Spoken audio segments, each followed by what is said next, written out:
मेरे सभी प्यारे प्यारे दोस्तों को नमस्कार। आज मैं आपको एक और प्यारी सी मोटिवेशनल स्टोरी सुनाने जा रही हूँ, जिसका शीर्षक है अंतिम प्रयास। कहानी सुनने से पहले प्लीज़ मेरे चैनल को लाइक व सब्सक्राइब अवश्य कीजिएगा। तो शुरू करती हूँ आज की कहानी। एक समय की बात है, एक राज्य में एक प्रतापी राजा राज करता था। एक दिन उसके दरबार में एक विदेशी आगंतुक आया और उसने राजा को एक सुंदर पत्थर उपहार में दिया। राजा उस पत्थर को देखकर बहुत खुश हुआ। उसने उस पत्थर से भगवान विष्णु की मूर्ति का निर्माण कर उसे राज्य के मंदिर में स्थापित करने का निर्णय लिया।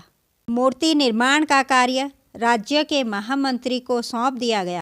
महामंत्री गांव के सर्वश्रेष्ठ मूर्तिकार के पास गया और उसे वह पत्थर देते हुए बोला, महाराज मंदिर में भगवान विष्णु की प्रतिमा स्थापित करना चाहते हैं। 7 दिन के अंदर ही इस पत्थर से भगवान विष्णु की मूर्ति बनाकर राजमहल में पहुंचा देना। इसके लिए तुम्हें 50 स्वर्ण मुद्राएं दी जाएंगी। 50 स्वर्ण मुद्राओं की बात सुनकर मूर्तिकार बहुत खुश हुआ और महामंत्री के जाने के उपरांत मूर्ति का निर्माण कार्य आरंभ कर दिया।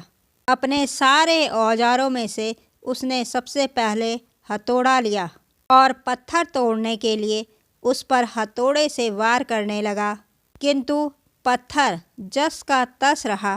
मूर्तिकार ने हथौड़े के कई वार किए, किंतु पत्थर नहीं टूटा।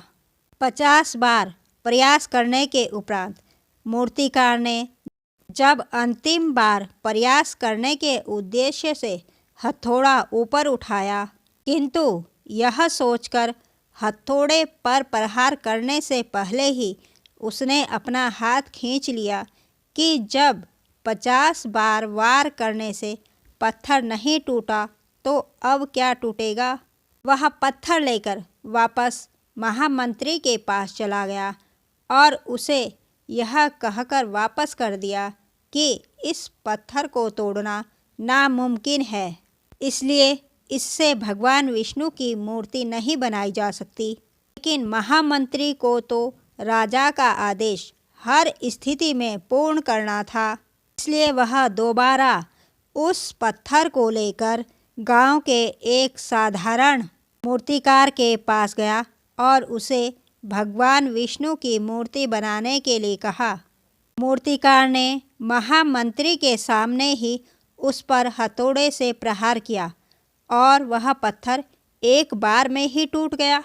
पत्थर टूटने के बाद मूर्तिकार मूर्ति बनाने के कार्य में जुट गया। इधर महामंत्री सोचने लगा कि काश पहले मूर्तिकार ने एक अंतिम प्रयास और किया होता तो सफल हो गया होता और 50 स्वर्ण मुद्राओं का हकदार बनता। मूर्तिकार की तरह ही हमारे जीवन में भी ऐसी परिस्थितियां आती रहती हैं। उनका सामना करने से पहले ही हमारा आत्मविश्वास डगमगाने लगता है। कई बार तो हम प्रयास किए बिना ही हार मान बैठते हैं। कई बार 1-2 बार प्रयास करने पर असफलता मिलने के कारण प्रयास करना छोड़ देते हैं, जबकि हो सकता है एक और प्रयास हमारा अंतिम प्रयास हो। यदि जीवन में सफलता प्राप्त करनी है तो बार बार असफल होने पर भी तब तक प्रयास करना नहीं छोड़ना चाहिए जब तक सफलता नहीं मिल जाती। क्या पता जिस प्रयास को करने से पूर्व हम हाथ खींच लें वही प्रयास हमारा अंतिम प्रयास हो और उसमें हमें कामयाबी प्राप्त हो जाए। कहानी सुनने के लिए आपका बहुत बहुत धन्यवाद। Bye bye.